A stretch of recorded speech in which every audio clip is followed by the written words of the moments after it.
ಇವತ್ತು ಜ್ವರ ಹೇಳಿ. ಇವತ್ತು ಕೆಂಪೇಗೌಡ ಜಯಂತಿ ಇರೋದ್ರಿಂದ ಇಡೀ ಗ್ರಾಮ ಪಂಚಾಯತಿಗಳಲ್ಲಿ ಇವತ್ತು ವಿಜೃಂಭಣೆಯಿಂದ ಆಚರಣೆ ಮಾಡಿಕೊಂಡು ಪಲ್ಲಕ್ಕಿ ಮುಖಾಂತರ ಚಿಕ್ಕಬಳ್ಳಾಪುರಕ್ಕೊಂದು ಕನ್ನಡ ಭವನದಲ್ಲಿ ವಿಶೇಷವಾಗಿ ಕಾರ್ಯಕ್ರಮ ನಡೀತಾ ಇರಬೇಕಾದ್ರೆ ಕಾರ್ಯಕ್ರಮ ಅರ್ಧ ಭಾಗದಲ್ಲಿ ಸ್ವಲ್ಪ ಏರುಪೇರಾದಾಗ ಈಚೆಗೆ ಬಂದು ಈ ಕ್ಷೇತ್ರದ ಶಾಸಕರು ಈಚೆ ಬಂದು ತೊಡೆ ತೊಟ್ಕೊಂಡು ಮಾತಾಡೋಂಥದ್ದು ಬೇಕಾಗಿಲ್ಲ.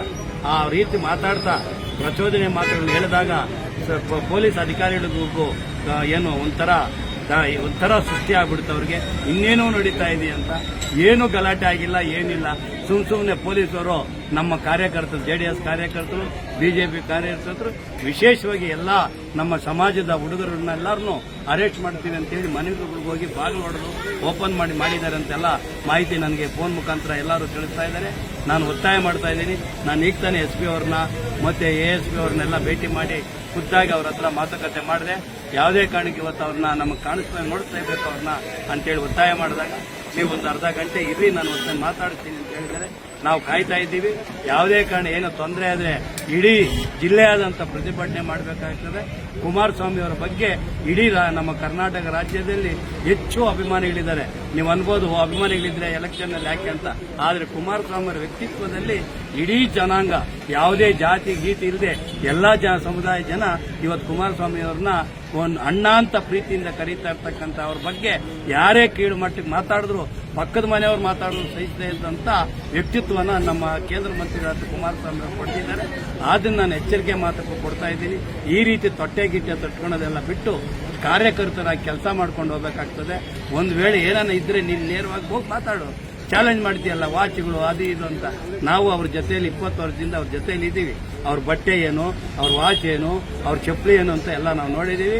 ಜನಗೂ ಎಲ್ಲರಿಗೂ ಗೊತ್ತಿದೆ ಕುಮಾರಣ್ಣ ವ್ಯಕ್ತಿತ್ವ ಏನು, ಕುಮಾರಣ್ಣ ಬಟ್ಟೆ ಯಾವ ರೀತಿ ಹಾಕ್ತಾರೆ, ವಾಚ್ ಯಾವ್ದು ಕಟ್ತಾರೆ ಅಂತ ಇಡೀ ಜನಕ್ಕೆ ಗೊತ್ತು. ಎಲ್ಲರಿಗೂ ಗೊತ್ತಿರೋ ವಿಚಾರನ ಸುಮ್ಮನೆ ಏನೋ ಟಿವಿಗಳಲ್ಲಿ ಬರ್ತಾರೆ ಮಾತಾಡೋದಲ್ಲ. ನಿನ್ನ ವಿಚಾರ ಇಲ್ಲಿ ಮುಖ್ಯವಾಗಿ ಬರ್ತಾ ಇದೆ. ಯಾಕೆ ಈ ವಿಚಾರ ಬರ್ತಾ ಇದೆ ಅಂದರೆ ಹೈಕೋರ್ಟ್ನಲ್ಲಿ ನೀನೇ ಹೇಳ್ತಾ ಇದೆಯಾ ಏನಂತ. ಹೈಕೋರ್ಟ್ನಲ್ಲಿ ನೀನೇನು ಹೇಳ್ತಾ ಇದೆಯಾ 15 ದಿವಸದಲ್ಲಿ ನಾನು ಇತ್ಯರ್ಥ ಮಾಡ್ಕೊಂಡು ಬರ್ತೀನಿ ಅಂತ ಹೇಳ್ತಾ ಇದೆಯಾ.